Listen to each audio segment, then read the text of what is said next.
The obese lord's daughter was given to a rancher as punishment, but he reacted differently. Rebecca Harrison trembled as she waited in her father's office, knowing her disobedience had finally reached its limit. At 25, she had refused her third suitor in 2 years, and Colonel Harrison's patience was exhausted. That's when the door opened, and her father entered with an expression she had never seen before.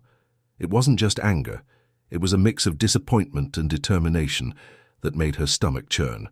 "Rebecca, you have embarrassed me for the last time," said the colonel, not even looking directly at her. "Refusing Rancher Henderson's son was the last straw. If you don't want a man from a good family, then you shall have any man." Rebecca felt her blood run cold. She knew this moment would come, but she never imagined it would be so cruel.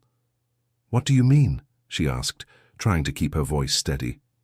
"I mean you will marry Nathan Mitchell, a cattle rancher who owes me a great deal of money. He agreed to settle his debts in exchange for your hand." The young woman felt as if the floor had collapsed beneath her feet. Throughout her life, she had been constantly reminded that she was not pretty like the other young ladies in local society.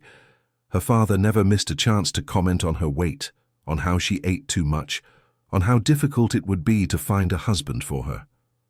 "Father, please," she murmured, feeling tears burning her eyes. "I can try again with someone suitable. I can speak with Henderson's son." "Too late," cut off the colonel, slamming his hand on the desk.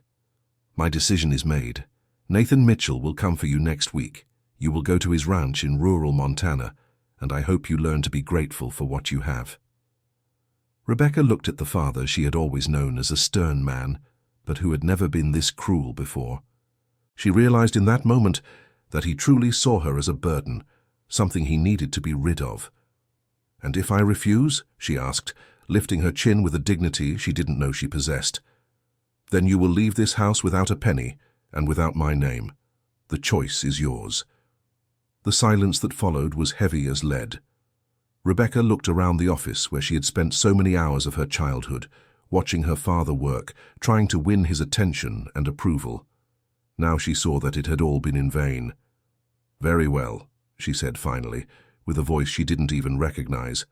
"I will marry this Nathan Mitchell, but I want you to know that from today, you no longer consider me your daughter." Colonel Harrison blinked, surprised by the firmness in her voice. For a moment he seemed like he would say something, but merely nodded. "Go pack your things, and take only what is necessary." Her rancher's life is no place for luxuries. Rebecca left the office on shaky legs, but with her head held high. In the hallway, she found Mrs. Patricia, the housekeeper who had raised her since she was little, waiting with red eyes. "My girl," whispered the older woman, embracing her. "I heard everything. What a horrible thing." "Don't worry, Mrs. Patricia," said Rebecca, trying to console her even though she was shattered inside. "Perhaps it's for the best for everyone." "Don't say that," scolded the housekeeper. "You are a good, intelligent, kind young woman. Any man should feel lucky to have you as his wife." Rebecca smiled sadly. Mrs. Patricia always said things like that, but she knew the truth. In the society she lived in, a woman like her, outside the expected standards of beauty, was seen as a problem to be solved. In the days that followed, the house became strangely silent. The colonel avoided her, and she spent most of her time in her room looking out the window and trying to imagine what her new life would be like. On the eve of the journey, Mrs. Patricia came to speak with her one last time. "Rebecca, I want you to take this," she said, handing her a small wooden chest. "These are some things that belong to your mother. I know your father never wanted you to have them, but I think the time has come." Rebecca opened the chest carefully and found some simple jewels, letters, and a portrait of the mother she had lost when she was only 5. "Thank you, Mrs. Patricia," she murmured, holding the portrait. "You have taken better care of me than any family." "And I always will," replied the housekeeper. "If you ever need me, I will be here." The next morning, Nathan Mitchell arrived with a simple wagon to pick her up. Rebecca watched him from the window as he spoke with her father in the courtyard. He was a tall man with brown hair and sun-tanned skin. He wore simple but clean clothes and a leather hat worn by time. When she went down to say goodbye, Rebecca noticed that Nathan greeted her by respectfully removing his hat. "Good morning, Miss Rebecca," he said, with a deep but gentle voice. "I hope you are prepared for the journey. It's many hours on the road." She nodded, surprised by the courtesy. She had expected rudeness, perhaps even contempt, but he treated her as he would any lady. "I am ready," she replied, carrying her small suitcase. Nathan immediately stepped forward to take her luggage and offered his hand to help her climb into the wagon. Rebecca hesitated for a moment, unaccustomed to kindness from strangers, but accepted the help. During the farewell, Colonel Harrison barely looked at his daughter. He merely gave a curt wave and went back inside. Mrs. Patricia, however, cried openly as she waved until the wagon disappeared down the road. The journey was long and largely silent. Rebecca sat rigidly on the wagon seat, prepared for any cruel comment about her appearance or the circumstances of the marriage. But Nathan seemed focused on driving the horses along the dusty road. Dear listener, if you are enjoying the story, please take a moment to like and especially subscribe to the channel. It helps us a lot as we are just starting out, now continuing. It was only when they stopped to rest the animals near a creek that he tried to talk. "Are you thirsty?" he asked, offering a canteen of fresh water. "I am, thank you," she replied, still wary. As she drank, Nathan remained at a respectful distance, adjusting the saddle on one of the horses. "I know this situation isn't easy for you," he said suddenly without looking directly at her. "It isn't for me either, but I want you to know that I intend to treat you with the respect you deserve." Rebecca nearly choked on the water. This was not the conversation she had expected to have. You're not doing this just because of the debts?" she asked, deciding to be direct. Nathan stopped what he was doing and looked her in the eyes for the first time. "I am," he admitted, and she felt her heart tighten. "But that doesn't mean I'll treat you poorly because of it. Your father may have his reasons for this marriage and I have mine, but that has nothing to do with you as a person." His brutal honesty left her disconcerted. She had prepared for lies and false courtesies, not for this direct frankness. "I understand," she said finally. "I hope you truly do," Nathan continued, going back to work on the saddle. "Because I want you to know that in my home, everyone is treated with dignity. That includes you." The rest of the journey passed with a few more attempts at conversation on his part. Nathan told her about the ranch, the animals, and the region where he lived. Rebecca listened in silence, trying to form a mental picture of her new life. When they finally arrived at the property, the sun was already setting. The ranch was smaller than Rebecca had expected, but it seemed well kept.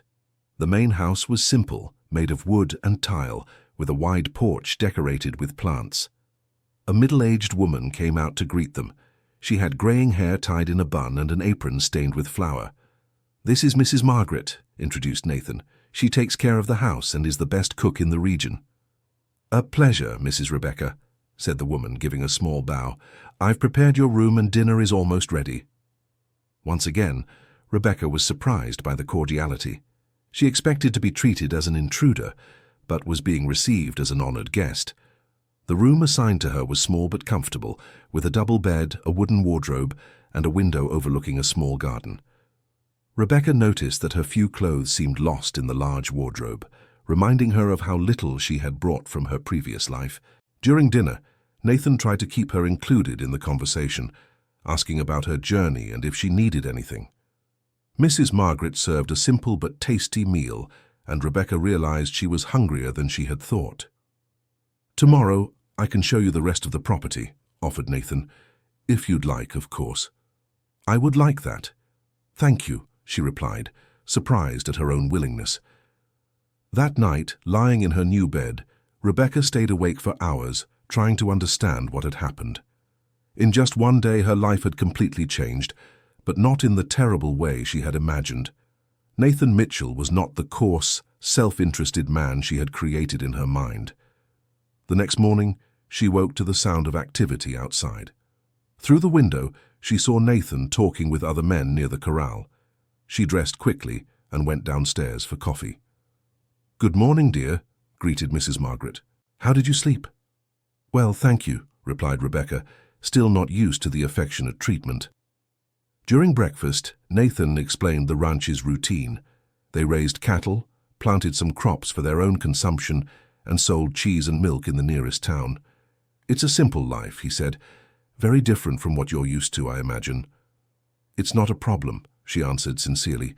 "In fact, I think it might be refreshing." Nathan looked at her with interest. "Would you like to help with something? You don't have to, of course, but if you want to." Rebecca considered the offer. Throughout her life, she had been discouraged from doing any manual work. "That's what employees were for," her father used to say. "Yes," she said, determined. "I would like that very much." The first task Nathan showed her was the vegetable garden. He explained about the different plants, which ones needed more water, how to identify pests. Rebecca discovered she had a knack for learning and that she enjoyed working with the soil. In the following days, she became increasingly involved in the ranch's activities. She helped Mrs. Margaret in the kitchen, learned to care for the chickens, and even tried milking the cows with disastrous but amusing results. Nathan was always nearby to teach or help when she faced difficulties. He was patient, never mocked her mistakes, and always praised her when she managed to complete a new task. "You learn fast," he said one afternoon, after she managed to make cheese without help for the first time. "I never had the chance to learn these things before," admitted Rebecca. "It's liberating." "Liberating," he repeated, curious. "Yes, knowing I can do useful things with my own hands. In my father's house I was good for nothing but being a burden." Nathan stopped working and looked at her seriously. "Your father was wrong," he said firmly. "Anyone who truly looked at you would see you have great worth." Rebecca felt her cheeks flush. She wasn't used to sincere compliments. "You don't have to say that just to be kind," she murmured. "I'm not being kind," he replied. "I'm being honest. These days here you've shown intelligence, a willingness to learn, and kindness to everyone around you. Those are rare qualities." That night, Rebecca lay down with a heart lighter than she had felt in years. For the first time in her life, someone had noticed her qualities instead of her flaws. The ranch routine began to feel natural to her. She woke up early, helped with the chores, talked with Nathan about the plans for the next day. Gradually, a genuine friendship began to form between them. It was during the third week that the first real difficulty appeared. Rebecca was in the orchard picking fruit when she heard raised voices coming from the house. She ran to see what was happening and found Nathan arguing with a well-dressed man she didn't know. "You have 1 week, Nathan," the stranger was saying. "If you don't pay, I'll take the property." "But we had an agreement," replied Nathan, visibly tense. "The marriage would settle the debt." "The agreement was with Colonel Harrison. He died 3 days ago." Rebecca felt the world spin around her. Her father was dead, and she didn't even know. "What do you mean?" she asked, stepping closer. The man looked at her with disdain. "You must be the daughter. I'm sorry to inform you, but your father had a heart problem, and with his death, all agreements are void. Your husband's debt still stands." "How much is the debt?" she asked, trying to maintain her composure. $3,000, a fortune for a rancher like him. After the man left, Nathan sat down heavily on the porch. Rebecca approached slowly, still processing the news of her father's death. "I'm sorry about your father," said Nathan, respectfully removing his hat. "Thank you," she murmured, "but tell me the truth about the debt. How serious is the situation?" Nathan sighed deeply. "Very serious. I really did owe that money to your father. I made some bad investments 2 years ago and needed loans to save the ranch. Marrying me was the way he found to solve 2 problems, get me out of debt and, well, and get rid of me," she completed, without bitterness in her voice. "I understand. The problem is that now the debt has passed to the bank that bought the papers, and they're not interested in agreements. They want the money." Rebecca was silent for a long moment, watching the cows move in the pasture. "And if we can't pay?" she finally asked. "They'll take the ranch, and I don't know what we'll do then." That night, Rebecca couldn't sleep. The news of her father's death had affected her more than she expected. Despite everything, he was her father. And now the possibility of also losing this new life she was building terrified her. In the morning, She looked for Nathan in the stable. "I have an idea," she said, determined. "I can write to some family acquaintances. Maybe we can get a loan or find someone interested in buying products from the ranch." Nathan looked at her skeptically. "Rebecca, you don't understand. After what happened, the way you left home, those people won't want to help you." "Maybe not," she admitted, "but we have to try. This ranch, it's become important to me too." The confession surprised her as much as it did him. When had she started to care so much about that place? "All right," agreed Nathan. "Let's try." The letters were written and sent, but the responses were discouraging. Old family acquaintances claimed they couldn't help or simply didn't reply. Rebecca tried to hide her disappointment, but Nathan noticed her sadness. "I'm sorry," he said one afternoon, "for bringing you into this situation." "Don't apologize," she replied firmly. "For the first time in my life, I feel useful, valued. If we're going to lose everything, at least we had some good moments." Those words touched Nathan more deeply than she could have imagined. It was then that Mrs. Margaret appeared with an unexpected idea. "Why don't you try selling directly in town?" she suggested. "Our cheese is the best in the region, and Mrs. Rebecca has a knack for numbers. Perhaps you could make more money than by selling to middlemen." The idea was simple, but it made sense. Nathan always sold his products for low prices to intermediaries who then resold them in town for much higher prices. "We can try," said Rebecca, perking up. "I can calculate the costs and see how much we would need to sell to get at least some of the money." In the following days, they worked together, planning the new strategy. Rebecca discovered she had a real talent for organization and numbers, while Nathan knew deeply about product quality and the market. The first trip to town to sell directly was frightening but revealing. Rebecca dressed in her best clothes and accompanied Nathan to the local market. Initially, some merchants looked at her with curiosity. What was a lady like her doing selling cheese? But her education and conversational skills ended up winning over several customers. "You really know what you're talking about," commented one of the buyers, impressed with her knowledge of the products. "And the cheese is excellent," added another. "How much do you produce per month?"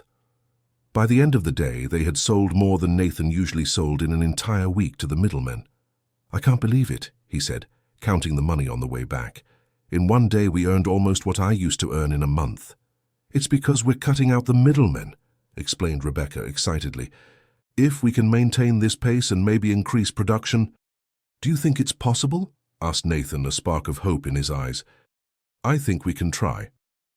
Dear listener, if you're enjoying the story, please take a moment to like and especially subscribe to the channel.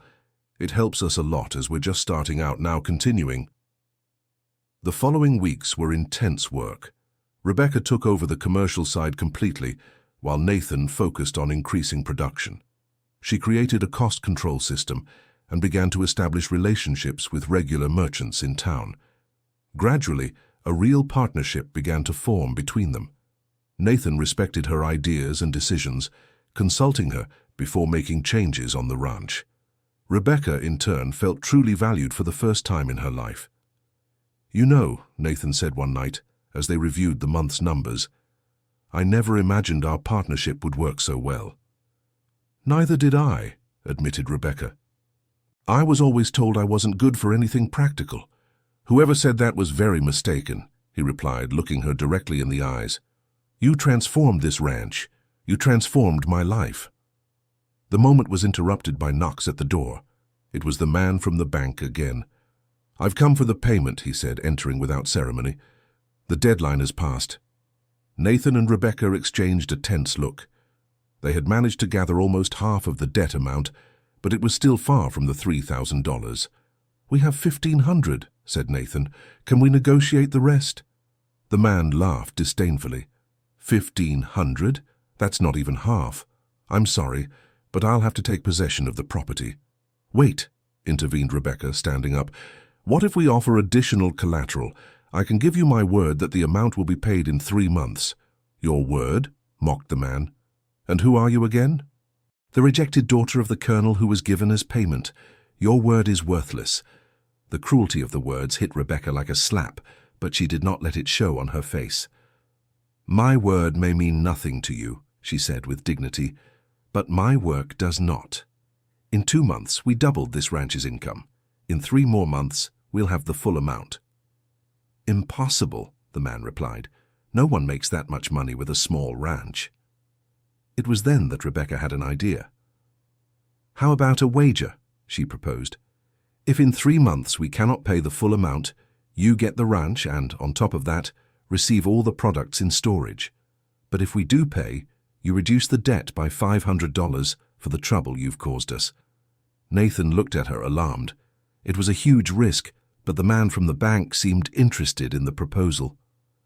"3 months exactly," he finally said. "If you don't have the money, I will lose my patience for good." After he left, Nathan turned to Rebecca. "Have you lost your mind? How are we going to get $1,500 in 3 months? "I don't know," she admitted, "but we had to try. It was our only chance." That night, they devised a desperate plan. They would need to triple production, find new markets, and work harder than any person should have to work. The days that followed were of superhuman effort. They woke before dawn and worked late into the night. Rebecca also took on heavy physical tasks, determined to do her part. It was during this period that something changed definitively between them.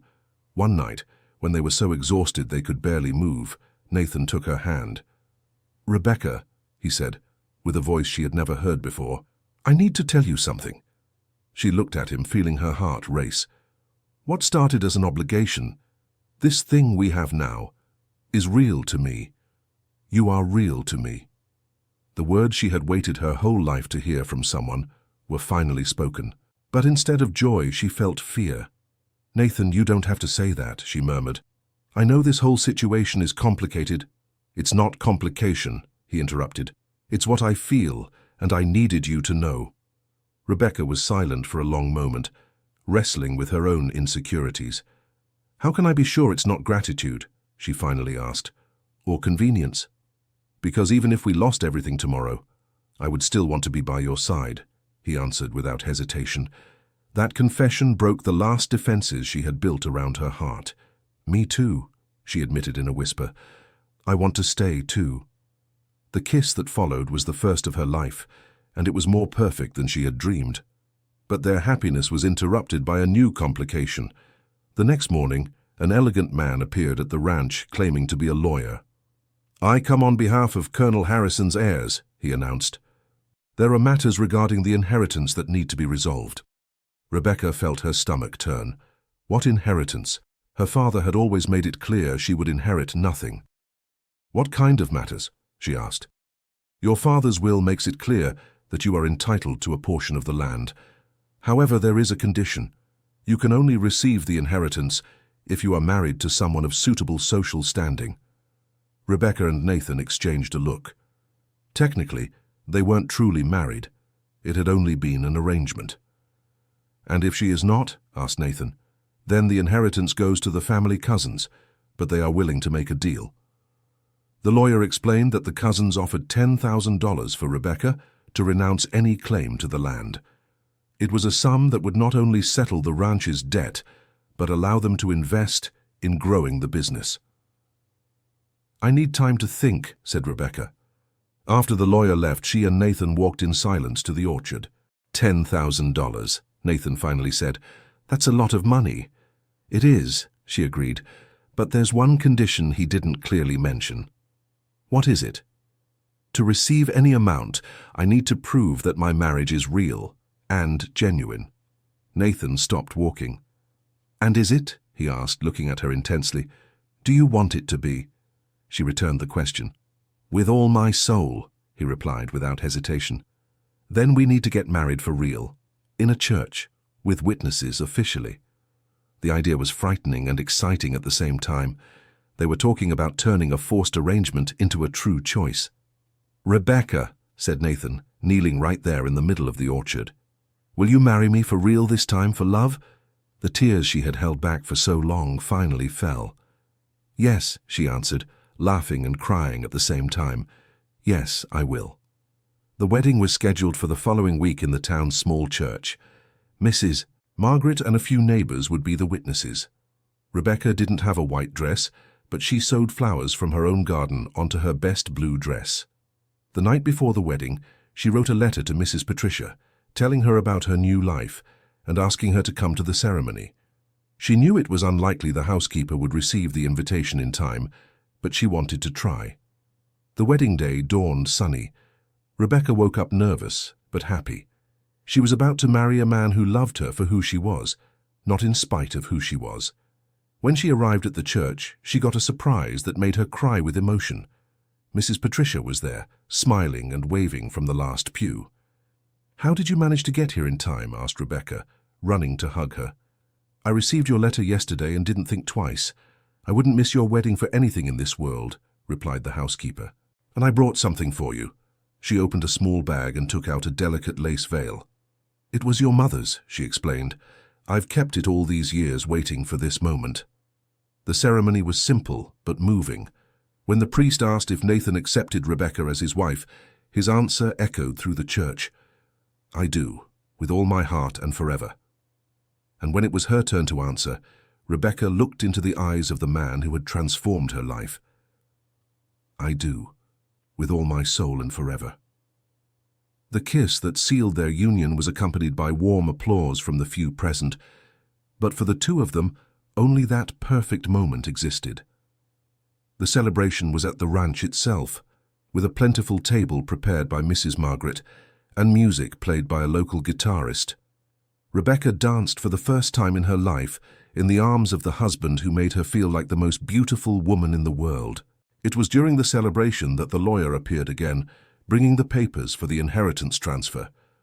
$10,000, he announced, handing an envelope to Rebecca. As agreed. With the money, they not only paid off the debt, but also invested in expanding the ranch. They bought more cattle, improved the facilities, and hired help to expand production. But the biggest change was in Rebecca's confidence. Now she saw herself as the strong and capable woman she had always been inside.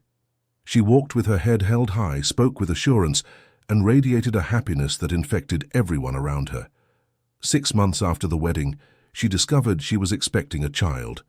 The news frightened her at first. What if the child inherited her physical characteristics? What if she couldn't be a good mother? Nathan noticed her worries and reassured her. "Our son or daughter will be loved unconditionally," he said, kissing her forehead, "and will be raised knowing they are of great worth regardless of anything." The pregnancy brought changes to the ranch's dynamics. Rebecca needed to slow her work pace, but Nathan and Mrs. Margaret supported her completely. She took on more administrative responsibilities, coordinating the business side from home. It was during this period that a new difficulty arose. The middleman who used to buy Nathan's products began spreading rumors in town, saying the quality had worsened and people shouldn't buy directly from the ranch. Sales started to drop, and they soon realized it was a deliberate attempt at sabotage. "He's angry because he lost a profitable supplier," explained one of the town merchants who remained loyal, "but he's harming you unfairly." Rebecca was furious about the situation. After all the work they had invested, seeing their sales decline because of lies was unacceptable. "We need to do something," she told Nathan. "We can't let him destroy our business." "But what can we do?" questioned Nathan. "It's his word against ours." That's when Rebecca had a brilliant idea. "How about we organize a free tasting in the square?" she suggested. "We'll let people try our products and judge for themselves." The idea was risky. It meant spending money without a guaranteed return, but it was their best chance to prove the quality of their goods. They organized an event for the following Sunday. They set up a table in the town's central square with samples of cheeses, homemade sweets, and other ranch products. Rebecca, even while pregnant, insisted on being present, personally explaining each item. The response was astonishing. A crowd gathered around the table, and soon everyone was praising the exceptional quality of the products. "This cheese is delicious," commented an elderly lady, "much better than what we used to buy before." "And the sweets," added another. "I've never tasted anything like them." The middleman tried to approach to cause trouble, but the townspeople themselves shooed him away, defending Nathan and Rebecca. "You were deceived by this man," one of the merchants told the middleman. These products are excellent and we all know it. The event was an absolute success. Not only did they recover lost customers, but they gained many new ones. Several people placed orders for family events, and a town restaurant even proposed an exclusive partnership. That night, Rebecca sat on the porch, watching the stars and stroking her growing belly. "What are you thinking about?" asked Nathan, sitting beside her. "I'm thinking about how life can change completely," she replied. "A year ago, I was a rejected woman, without purpose, without value. Today, I'm a wife, a businesswoman, and soon I'll be a mother." "You always had value," he corrected. "You just needed someone to see it." "And you needed someone to help you see the ranch's potential," she returned. "We make a good team." "The best," he agreed, kissing her hand. The following months brought growing prosperity. The ranch became known throughout the region for the quality of its products. Rebecca developed a delivery system for neighboring towns, expanding the market even further. When the baby was born, a beautiful, healthy girl they named Emily, the couple's life felt even more complete. Rebecca looked at her daughter in her arms and silently promised that she would grow up knowing she was loved and valued exactly as she was. Mrs. Margaret, who had become like a mother to Rebecca, melted with love for little Emily. "This girl will be a strong woman like her mother," she would say, rocking the baby. "I hope she's even stronger," Rebecca would reply, "and that she never has to prove her worth to anyone."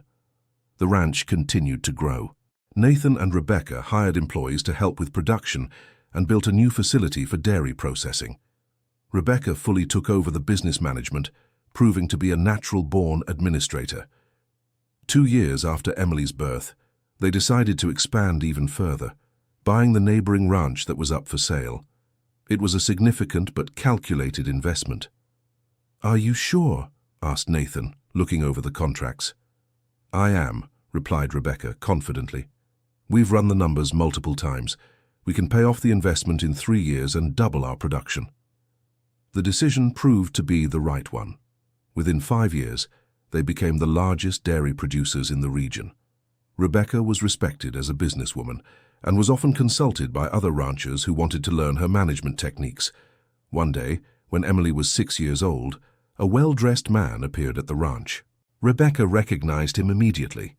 It was rancher Henderson's son, one of the suitors she had refused years ago. "Mrs. Harrison," he said, respectfully tipping his hat, "I've come to apologize for my crude behavior years ago." Rebecca looked at him curiously. "Apologies?" she repeated. "Yes. Back then I was young and foolish. I thought I knew what I wanted in a wife. Now, seeing the success you've built, I realize how wrong I was." "Thank you for the apology," she said diplomatically, "but I believe everything happened as it was meant to." "Without a doubt," the man agreed. "Nathan is a lucky man." After he left, Nathan asked if she regretted anything. "Regret?" laughed Rebecca. "Not for a second. That man would never have given me the chance to discover who I truly am. You gave me the opportunity to build a real life." "We built it together," he corrected. "Yes," she agreed, kissing him. "Together." Dear listener, if you're enjoying the story, please take a moment to like and especially subscribe to the channel. It helps us a lot as we're just starting out. Now, continuing. Life on the ranch continued to thrive. Emily grew up surrounded by love and learned early about hard work and determination. Rebecca made a point of teaching her that her appearance did not define her worth, but rather her actions and character. When Emily turned 10, Rebecca and Nathan decided to have another child. The boy who was born, Daniel, came to make the family even more complete. Both children grew up seeing their parents as an example of true partnership and unconditional love. Years later, when Rebecca had become one of the most respected businesswomen in the region, she received an unexpected invitation. The local university wanted her to give a lecture to business students about rural entrepreneurship. "Me?" she asked, surprised. "But I don't even have a college degree." "Precisely because of that," explained the professor who invited her. "You have something you can't learn from books, practical experience, and concrete results." The lecture was a success. Rebecca spoke about how to identify opportunities, the importance of partnership, and never giving up on dreams, even when everything seems impossible. The greatest lesson I've learned, she said at the end, is that our worth is not determined by what others think of us, but by what we can build with our own effort and dedication. The audience was silent for a few seconds before erupting in applause. Several young women approached her afterward to ask questions and seek advice. On the way back home, Nathan commented on how she had shone on stage. "You always had that strength within you," he said. "You just needed the right opportunity to show it." "And you gave me that opportunity," she replied. "When you treated me with respect from day one, even knowing I was there against my will." "I knew there was something special about you," Nathan confessed. "Maybe I didn't know exactly what, but I could tell you were different from all the women I'd ever met." "Different how?" she asked, curious. "Stronger, more determined. And with a genuine kindness that shone through even when you tried to shield yourself behind a cold mask." Rebecca smiled, remembering the frightened and wounded woman who had arrived at that ranch so many years ago. The ranch continued to grow, and eventually they opened a store in town to sell directly to consumers. Emily, now a teenager, showed interest in continuing the family business, while Daniel preferred the technical aspects of production. "It's important that you choose your own paths," Rebecca would tell her children. "But always remember, honest work and dedication never fail." One day, a delegation of ranchers from other states came to visit the property to learn their management techniques. Rebecca received them with pride, showing every part of the operation they had built from scratch. "How did you start all this?" asked one of the visitors. Rebecca looked at Nathan, who smiled encouragingly.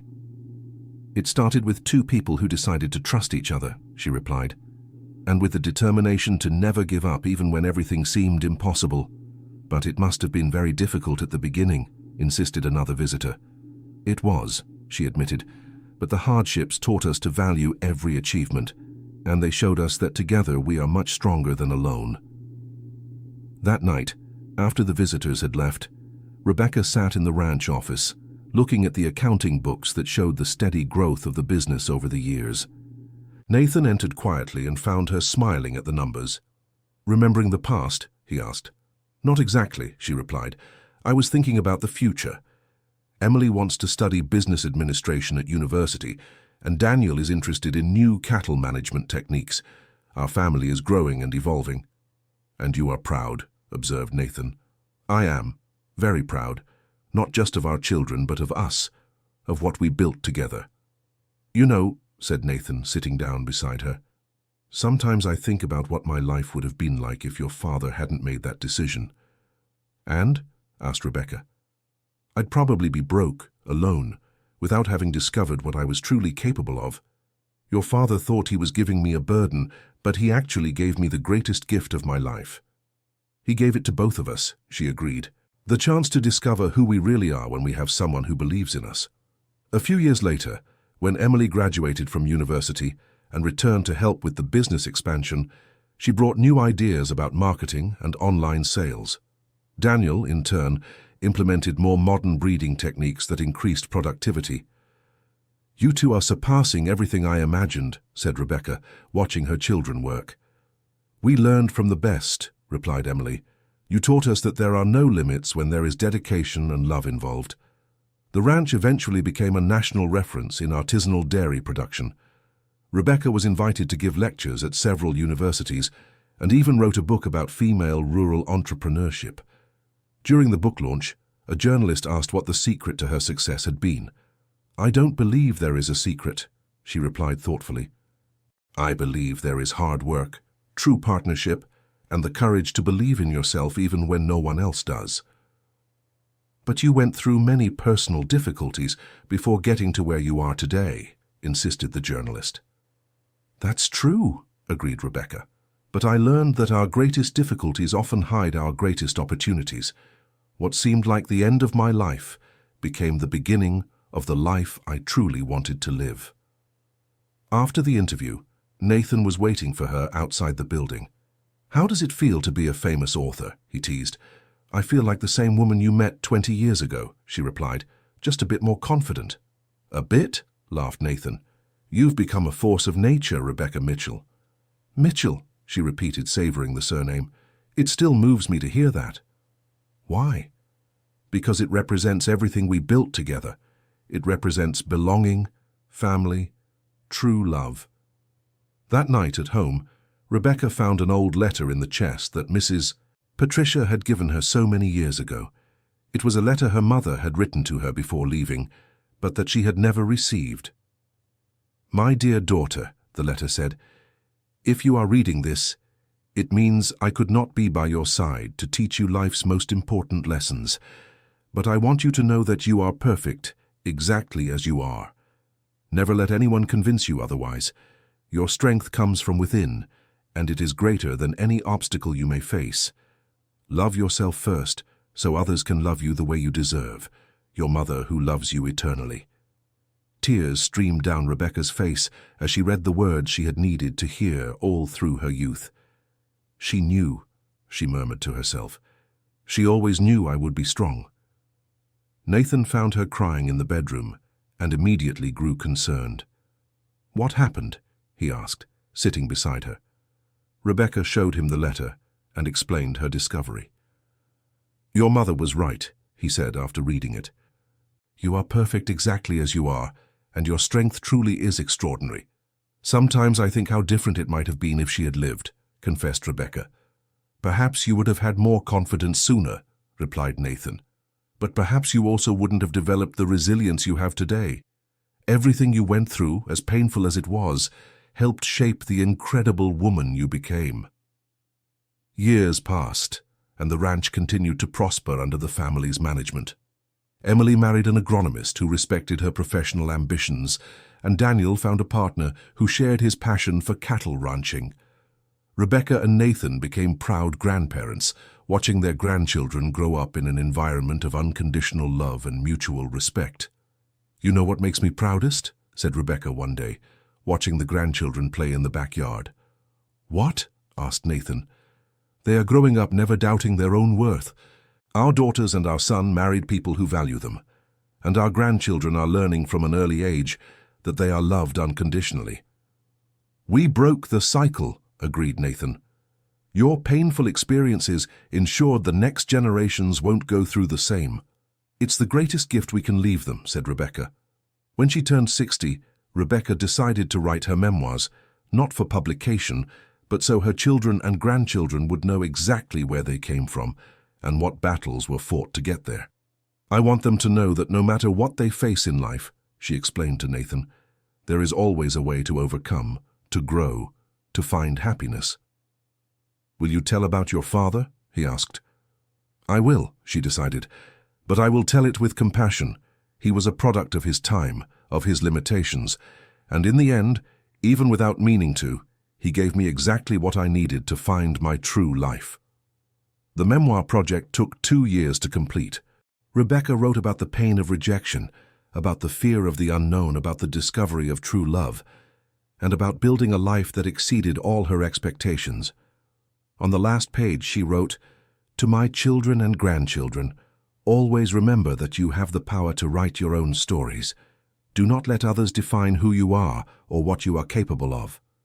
True love exists, success is possible through honest work, and happiness can be found in the most unexpected places. But above all, love yourselves first, because only then can you love and be loved the way you deserve. With all my love, Rebecca Mitchell." When she finished writing, Rebecca felt at peace. She had lived a full life, loved deeply, and left a legacy of strength and determination. The Mitchell Ranch became legendary in the region, not just for its commercial success, but as an example of how two people can transform the most adverse circumstances into a story of triumph. Rebecca continued working until she was 70, when she finally decided to pass the main responsibilities to Emily and Daniel. But even retired, she was still consulted for important decisions. "You never really stop," Nathan would joke. "You always have a new idea, a different project." "It's just that I discovered I have so much to offer," she would reply. "After years thinking I was good for nothing, now I see I can make a difference in many lives." And she truly did. Rebecca became a mentor to young rural entrepreneurs, helping other women discover their potential and build their own businesses. One of the women she helped was very much like she had been, shy, insecure, but with a fierce determination hidden beneath the uncertainties. "How did you gain so much confidence?" the young woman asked during one of their mentoring sessions. "I didn't gain it," Rebecca answered honestly. "The confidence came gradually, through small achievements, from the support of people who believed in me and, most importantly, from the decision to stop listening to the voices that told me I was worthless. But it must have been very hard to ignore those voices." "It was," Rebecca admitted. "But you know what I discovered? That often the people who tell us we're worthless are just projecting their own insecurities onto us. My father treated me poorly because he himself felt inadequate. When I understood that, I was able to forgive him, and more importantly, I was able to stop believing the cruel things he said." The young woman fell silent, processing the words. "Do you think I can do it?" she finally asked. "I don't think," Rebecca replied firmly. "I know you can, because I saw the strength in your eyes from our very first conversation. You just need to learn to see that strength too." Conversations like this became common in Rebecca's life. She discovered a calling to help other women find their way, especially those who, like her, had been discouraged from dreaming big. "You know," Nathan said one evening, "you're making more of a difference now than when you managed the ranch." "How so?"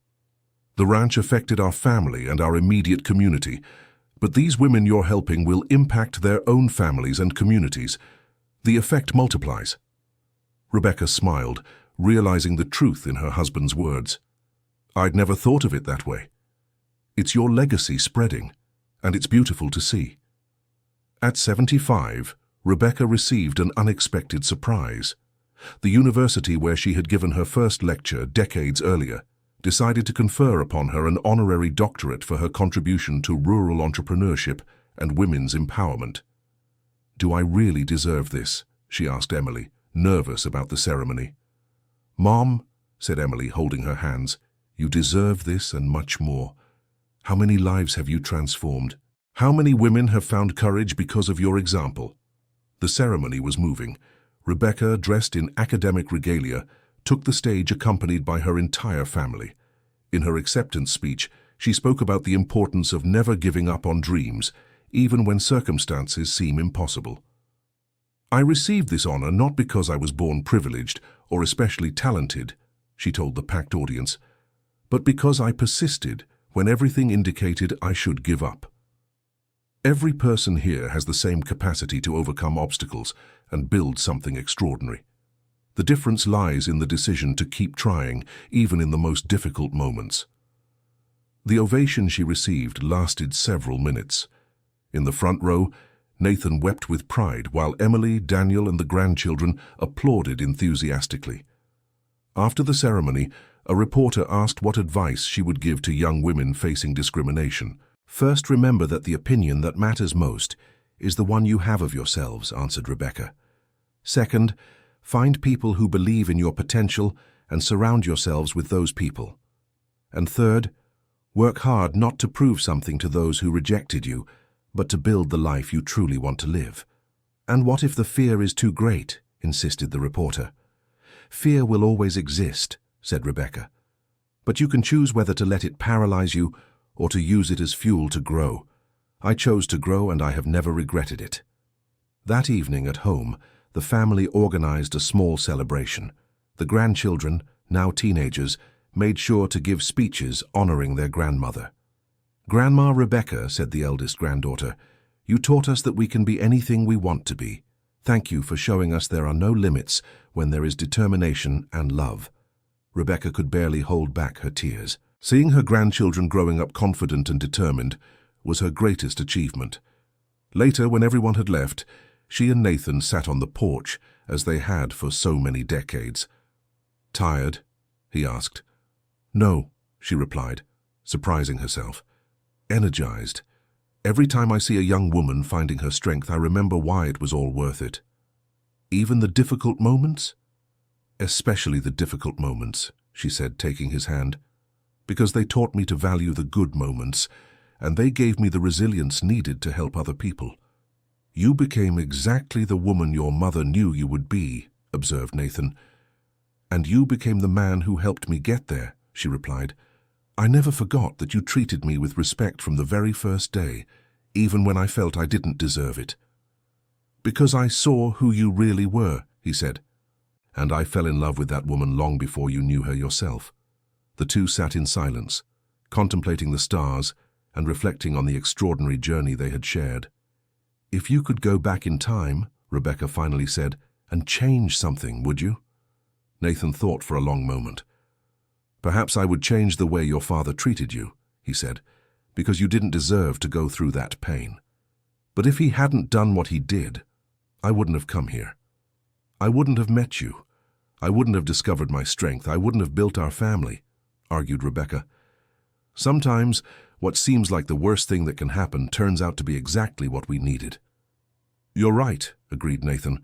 Our story proves that true love and determination can transform any situation. And that it's never too late to start over, added Rebecca. I was 25 when I arrived here, thinking I was old and without prospects.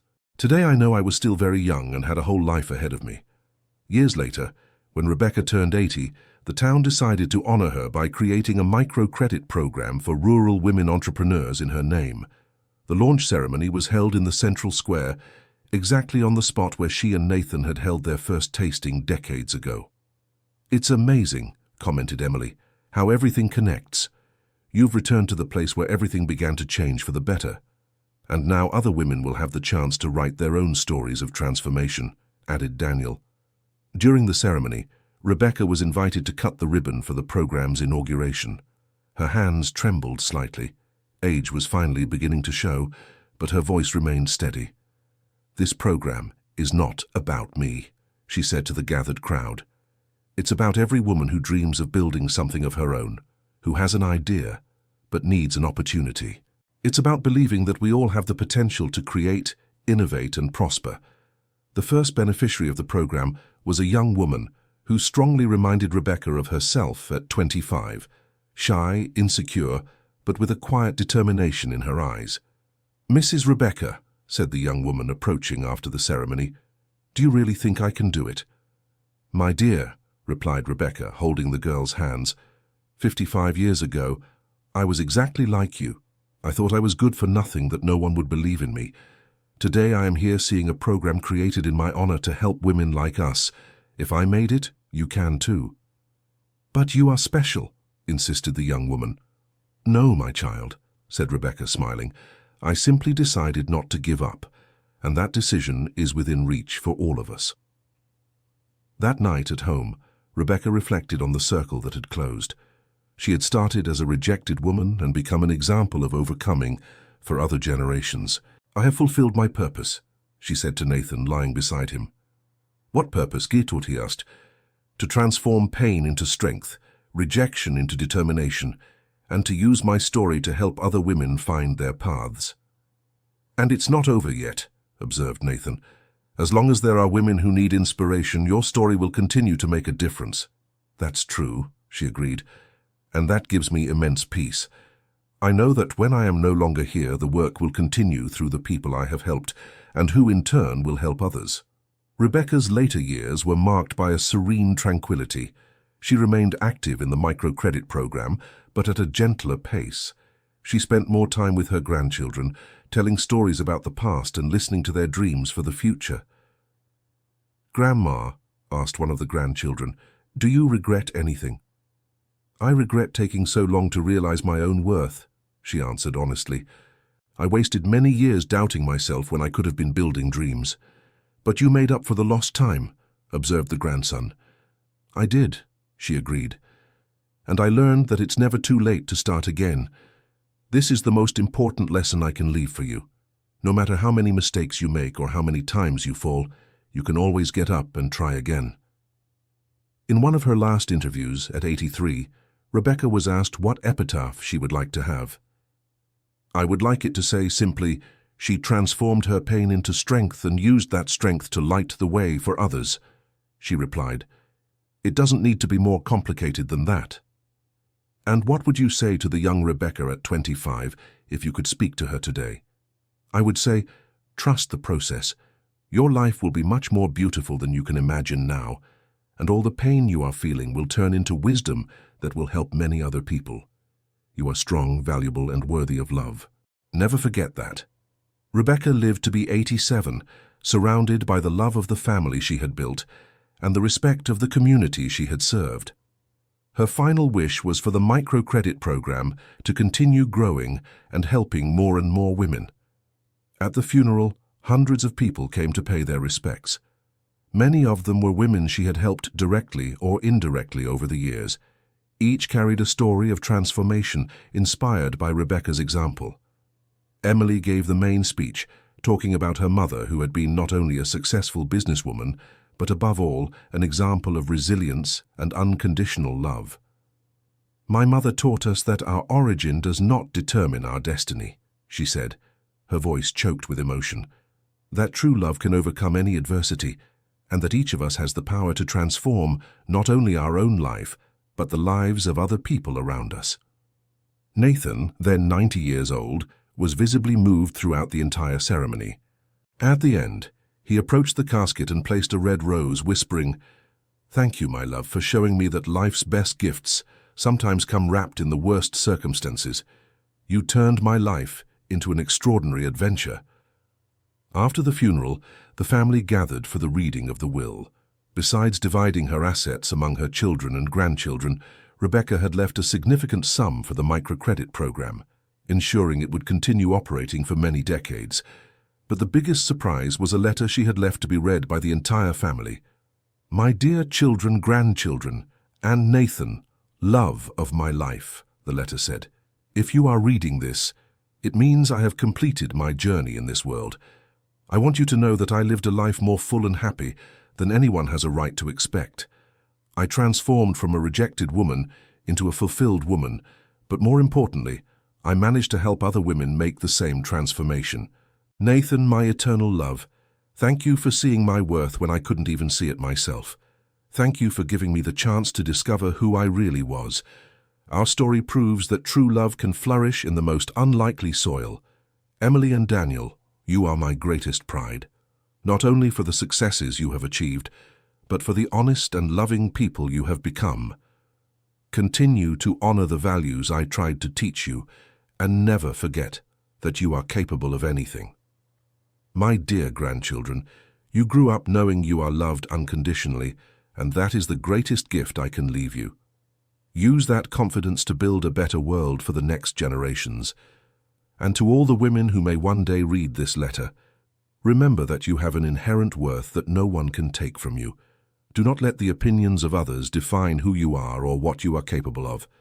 Work hard, love deeply, and never give up on your dreams, even when everything seems impossible. My life was proof that it is possible to transform rejection into acceptance, pain into strength, and loneliness into love. If I could do it, you can too. With all my eternal love, Rebecca Mitchell. When Emily finished reading the letter, a respectful silence filled the room. Everyone was visibly moved by Rebecca's final words. "She did it," Daniel finally said. "She turned a terrible situation into something extraordinary." "And inspired hundreds of other people to do the same," added one of the grandchildren.